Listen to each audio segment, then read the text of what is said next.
Disney doesn't know what a Disney princess is anymore, which is crazy. What was this Academy Awards? Anyway, feminist Conor McGregor. Who the fuck is that guy?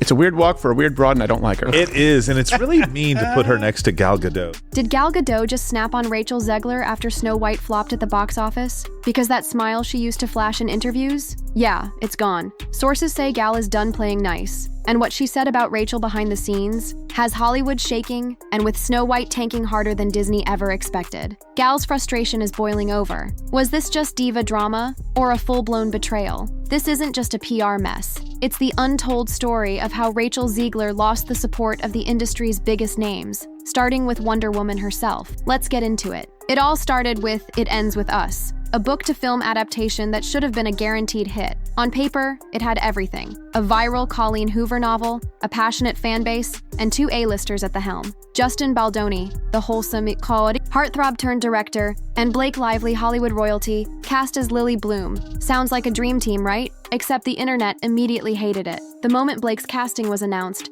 the backlash hit like a tidal wave. Too old. Too glamorous. Lily's supposed to be relatable, not runway ready. Book talk was in flames. Reddit, threads tore her apart. Twitter, X, was vicious. And while Blake was getting torched online, Justin, crickets. No Instagram post hyping her up, no interviews defending her, no behind-the-scenes pics with your Dreamcast or Are Grateful. Nothing. He didn't say a word, and that silence, it was loud, because this was supposed to be a partnership. But suddenly, Blake was alone in the fire, and fans noticed. She was expected to smile through interviews and pretend everything was fine, while Justin played the humble director on his personal growth journey. Some insiders say Blake begged for public support, that she wanted him to say something, anything to shut down the hate, but Justin allegedly refused. Not out of malice, but out of marketing. Think about it. Why would he risk alienating the Gen Z fans trashing Blake if he was trying to rebrand himself as the sensitive, emotionally intelligent filmmaker? By staying silent, Justin protected his image,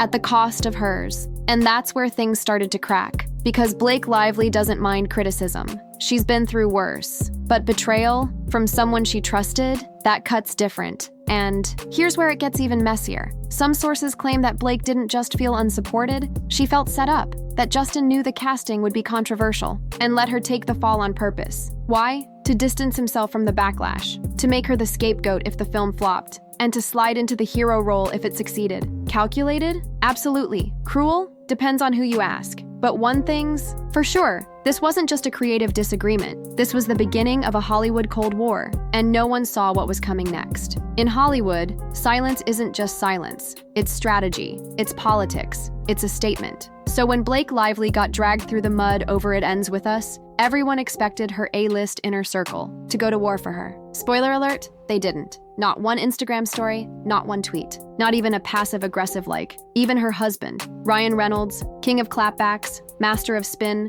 and her biggest public supporter, went suspiciously quiet. Sure, he posted his usual sarcastic banter about aviation gin or Hugh Jackman, but when it came to his wife being publicly eviscerated, radio, silence, and Taylor Swift, Blake's ride or die, the woman who once let Blake direct one of her music videos and name-drop her kids in songs, not a single lyric, not a cryptic Midnights caption, nothing. Fans started asking, where are her people? And then it got weirder, because while Blake's friends ghosted the controversy, another group started popping up, with glowing praise for Justin Baldoni, Shailene Woodley, who once shared a screen with Justin in The Secret Life of the American. Teenager reposted a fan edit calling him a beacon of emotional intelligence. Simu Liu, yes, Shang-Chi himself, tweeted, Justin's vision is exactly what Hollywood needs right now. Oof, no mention of Blake, not even a courtesy tag, just full throttle endorsement of the guy at the center of the storm. And then came the comment that sent the internet into a frenzy. Ellen Pompeo,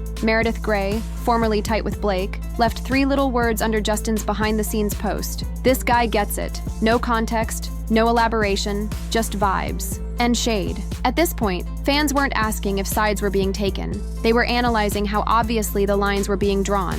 Because when big names choose silence over solidarity, it doesn't feel neutral. It feels intentional. It feels like a betrayal. And when stars like Shailene, Simu, and Ellen start publicly fawning over the guy who left Blake hanging, it's not subtle anymore. It's a message. Loud, clear, and impossible to ignore.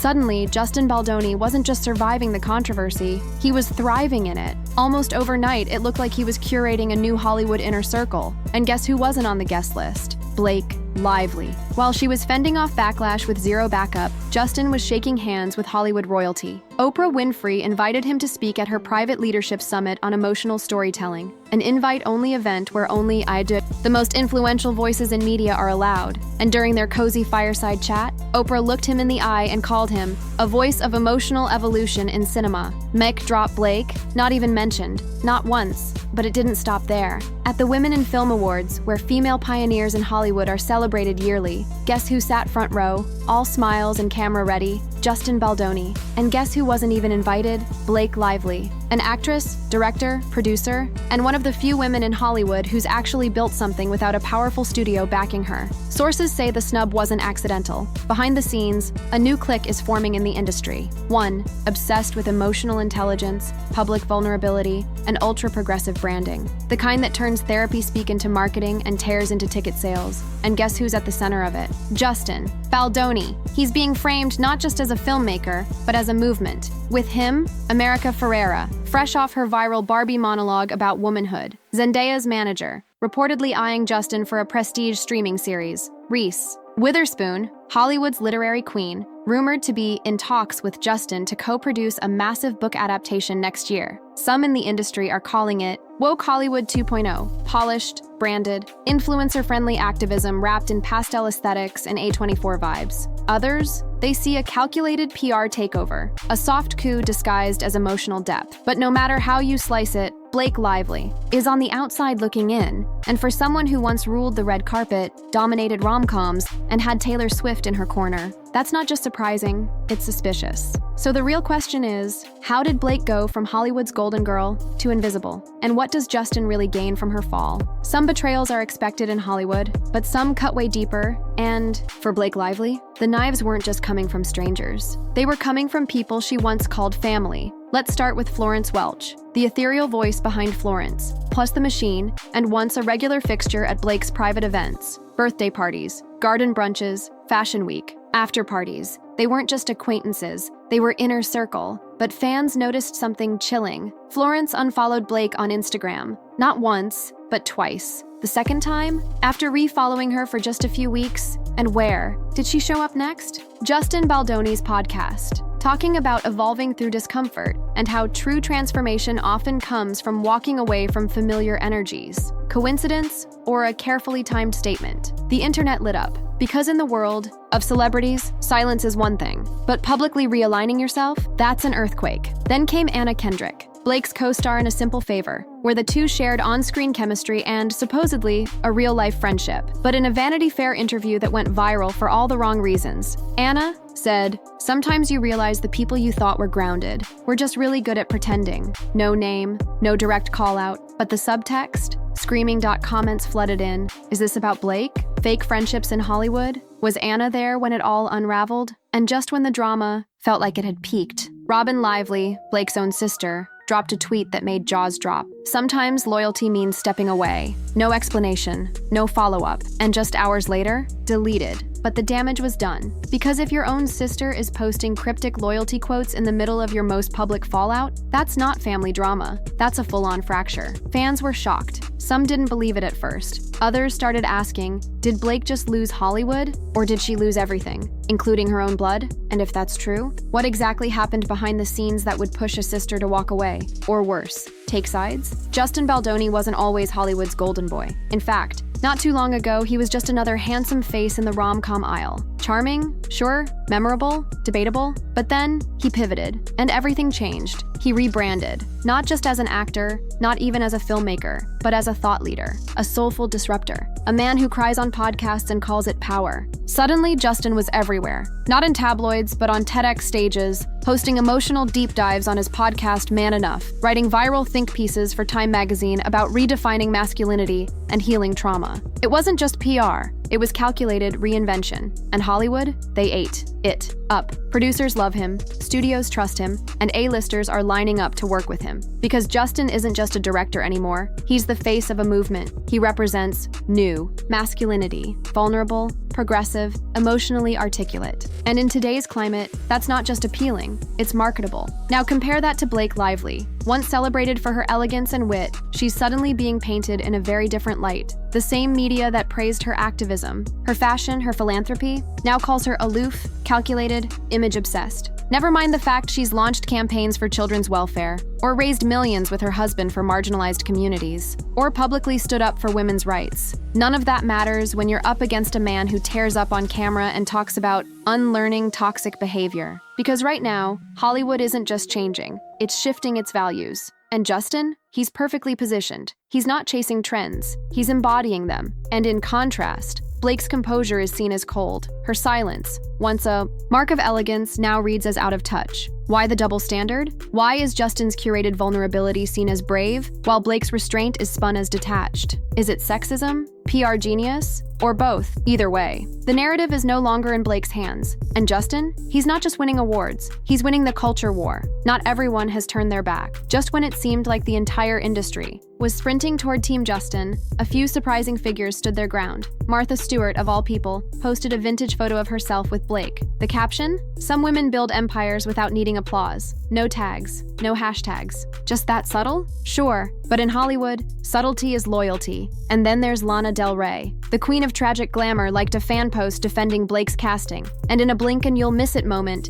even used a photo of Blake during a visual interlude. On tour, it lasted mere seconds. But in this fandom, seconds spark headlines. Was it a glitch, or a quiet middle finger to the narrative? Then we get to Leighton Meester, Blake's Gossip Girl co-star. She hasn't made a single public statement. No tweets, no interviews, but insiders say she's been quietly checking in on Blake, not for attention, not for PR, just out of genuine care, because some bonds go deeper than red carpets. And while the support is there, it's limited, sporadic, fleeting, a sprinkle of likes here, a cryptic quote there. Meanwhile, the silence from the rest of Blake's circle, it's deafening. Where are the A-listers she once championed? The influencers she promoted? The designers she elevated? Gone, quiet, or worse, siding with the enemy. And that's what stings the most. Not the fans, not the headlines, not even the memes, but the friends who vanished, the allies who turned, and the industry that watched it happen and said nothing. Sources say this divide isn't just about casting. Some claim Blake refused to play along with Justin's vision for the project, wanting more creative control than he was willing to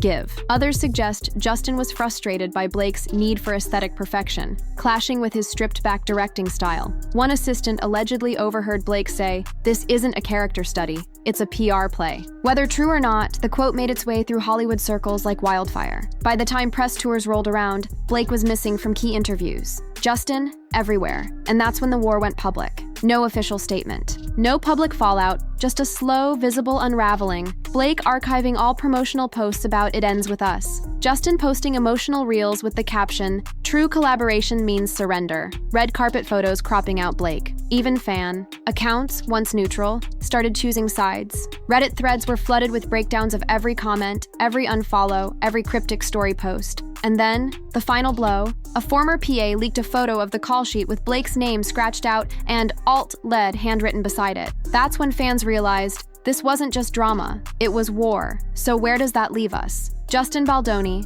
has become the face of Hollywood's emotional revolution, loved by studios, applauded by critics, protected by influencers. Blake Lively, still iconic, still relevant, but somehow quieter, distant, on the sidelines of the very project she helped launch. Some call it betrayal, others call it business. But one thing's clear, in Hollywood, loyalty is rare, and silence? It speaks volumes. Whose side are you on? And more importantly, what really happened behind closed doors?